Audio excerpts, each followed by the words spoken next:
ایک ایسے ملک میں جہاں پر احتساب اور معیشت اکٹھے نہیں چل سکتے، عمران خان صاحب ذخیرہ اندوزوں اور سمگلرز کے خلاف قوانین بنا رہے ہیں، آرڈیننسز جاری کر رہے ہیں، اور ایک عام آدمی کو یہ یقین دلانے کی کوشش کر رہے ہیں کہ جو ان کی ضروریات زندگی پر ڈاکہ مار رہے ہیں، خان صاحب ان کے خلاف کارروائی کریں گے۔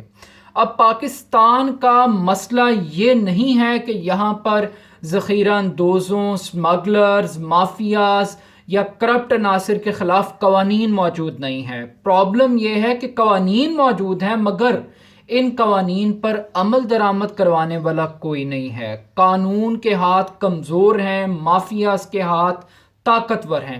اب ایک ایسے ملک کے اندر خان صاحب یہ باتیں کر رہے ہیں کہ جب آٹا چور اور چینی چوروں کے حوالے سے ایف آئی اے کی رپورٹیں عمران خان صاحب کے سامنے موجود ہیں، مگر وہ اب فورینزک رپورٹوں کا انتظار کر رہے ہیں، لیکن جن لوگوں کو مورد الزام ٹھہرایا جا رہا ہے مبینہ طور پر خان صاحب ان کے خلاف کوئی کارروائی نہیں کر رہے، وہ ان کی کابینہ کے اندر بیٹھے ہوئے ہیں، صرف ایک آئے واش کے لیے وزارتوں کو تبدیل کیا جا رہا ہے۔ اس ملک کے اندر ہم اس قسم کے آرڈیننسز لا کے ایک عام آدمی کو تاثر دے رہے ہیں کہ اب اس ملک کے اندر قانون سب کے لیے برابر ہوگا۔ اب کس ملک میں ہم قانون برابر کرنا چاہ رہے ہیں؟ جس ملک کے اندر خان صاحب نے ہمیں بتایا کہ یہ گاڈ فادر ہیں، یہ سسیلین مافیا ہیں، یہ 30,000 ارب روپیہ لوٹ کر لندن بھاگ گئے ہیں، ان لوگوں کو عمران خان صاحب بطور وزیر اعظم اس ملک کی جیلوں میں نہیں رکھ سکے۔ اس ملک کی عدالتوں نے ان کو بیرون ملک جانے کی اجازت دی، خان صاحب کی رضامندی سے اور اسٹیبلشمنٹ کی رضامندی سے طبی این آر او دیا گیا لٹیروں کے سربراہ کو، سرغنہ کو، جس کو عمران خان صاحب کہا کرتے تھے، شریف خاندان کو۔ اب حالت تو ہماری یہ ہے کہ ہم اس مافیا کا مقابلہ نہیں کر سکتے، مگر ہم نئے قوانین بنانے پہ فوکس کر رہے ہیں، اور ایک عام آدمی کو یہ بتا رہے ہیں کہ چونکہ اب ہم نے قوانین بنا لی ہیں تو لہٰذا ایسا کوئی کام اور واردات نہیں ہوگی۔ بٹ آئی تھنک کہ چونکہ رمضان کا مہینہ آغاز ہو رہا ہے اور ذخیرہ اندوزی اور ماہ رمضان کا پاکستان کے اندر ایک بڑا ایک گہرا ایک تعلق، ایک کنیکٹیوٹی ہے۔ الحمدللہ پاکستان کا جو ماہ رمضان ہے وہ دنیا بھر سے مختلف ہے، منفرد ہے، اور یہاں پہ کرونا وائرس کی وبا کے اندر اجتماعی عبادات کا بھی سلسلہ ہوگا، مگر اس کے ساتھ ساتھ ذخیرہ اندوزی کا سلسلہ بھی جاری رہے گا۔ یہ قوانین بھی موجود ہیں، یہ صدارتی آرڈیننسز بھی ذخیرہ اندوزوں سمگلرز کے خلاف اب بنا لیے گئے ہیں، تو یہ پریکٹیکلی قوم دیکھ لے گی کہ پہلی رمضان سے عید الفطر تک ذخیرہ اندوز کس حد تک اپنی اکانومی کو، اپنی معیشت کو مضبوط کرتے ہیں اور کیسے ایک عام آدمی کو لوٹا جاتا ہے۔ اور یہ جو قوانین ہیں یہ کاغذ کا ٹکڑا ہی ثابت ہو گئے۔ کیونکہ پاکستان میں مسئلہ قوانین کو بنانا یا تشکیل دینا نہیں ہے، قوانین پر عمل درآمد کروانا اور عمل درآمد کی صلاحیت رکھنا، یہ سب سے بڑا چیلنج ہے۔ نیب کے قوانین موجود ہیں، آصف علی زرداری کا کیا بگاڑ لیا، نواز شریف کا کیا بگاڑ لیا، باقی جو شاہد خاقان عباسی، احسن اقبال، اتنے سارے لوگ پکڑے کے کیا بگاڑ لیا، الٹا یہ ڈرائی کلیننگ پلانٹ بن گئے۔ اب پرابلم یہ ہے کہ جن لوگوں نے ذخیرہ اندوزوں کے خلاف کارروائی کرنی ہے وہ خود مافیاز کا پارٹ بن جاتے ہیں، جن لوگوں نے اسمگلنگ کو روکنا ہے وہ اسمگلنگ کا تحفظ کرتے ہیں۔ تو اس ملک کے اندر جو کالی بھیڑیں ہیں وہ دونوں طرف لگی ہوئی ہیں، دونوں ہاتھوں سے اس ملک کو لوٹا جا رہا ہے۔ جو محافظ بنتے ہیں وہی پھر ڈاکوؤں کا رول بھی پلے کرتے ہیں، اور یہ ہم نواز شریف صاحب کے دور حکومت میں خود خان صاحب یہ ڈیفینیشنز ہمیں بتاتے رہے۔ تو اب آٹے چور اور چینی چور کو نہیں پکڑ سکے، نواز شریف کو آپ نہیں پکڑ سکے، کرپٹ مافیا کو آپ نہیں پکڑ سکے، اب یہ ذخیرہ اندوز کون ہوں گے اور یہ اسمگلرز کون ہوں گے اور کیسے روکیں گے، یہ اہم سوال ہوگا۔ مگر دوسری جانب عمران خان صاحب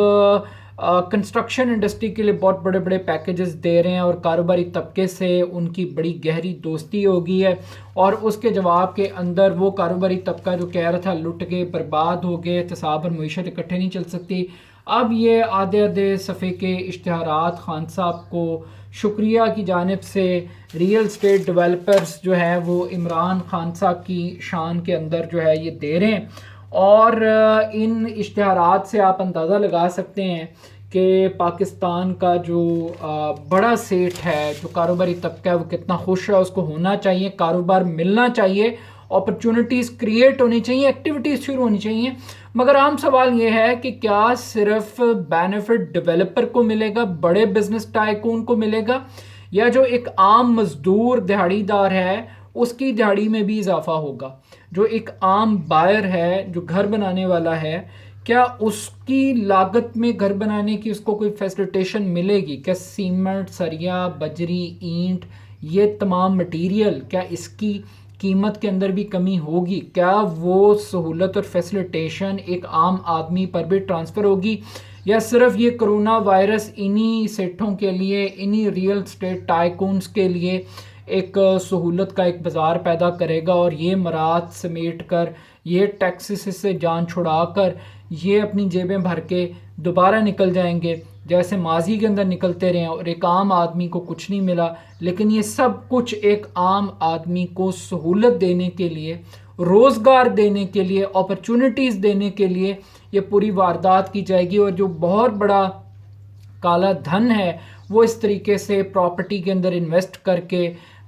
کھربوں روپیہ کما لیا جائے گا، جیسے کہ پہلے بھی کمایا گیا ہے. مگر اہم سوال یہی ہے کہ یہ تمام قوانین اور یہ پیکیجز ایک عام آدمی تک ٹرانسلیٹ ہوں گے؟ اگر تو ہوں گے پھر تو یہ میریکل ہوگا، اور اگر نہیں ہوں گے تو پھر یہ پرانا پاکستان اور نئے پاکستان کے اندر کوئی خاص فرق نہیں ہے.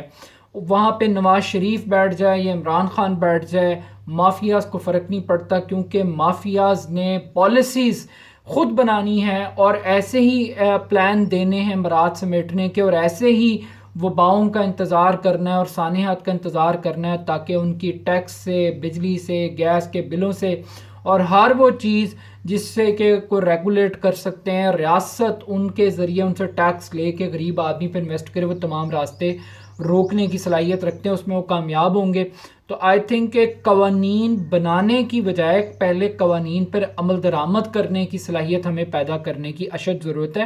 کیونکہ پاکستان کا مسئلہ قوانین بنانے میں نہیں ہے، قوانین پر عمل درآمد کروانے میں ہے. تو فی الوقت اتنا ہی کہ جناب نیک وہی ہے اس ملک کے اندر جسے موقع نہیں ملا، اور باقی ہے کہ جن جن کو موقع ملا ہے وہ ذخیرہ اندوزی بھی کریں گے، اسمگلنگ بھی کریں گے، اور یہ ریئل اسٹیٹ کے جو بڑے بڑے جینو ٹائکون ہیں یہ پھر کھربوں روپے کے دہاڑیاں بھی لگائیں گے، لیکن ایک عام آدمی کو کچھ نہیں ملے گا.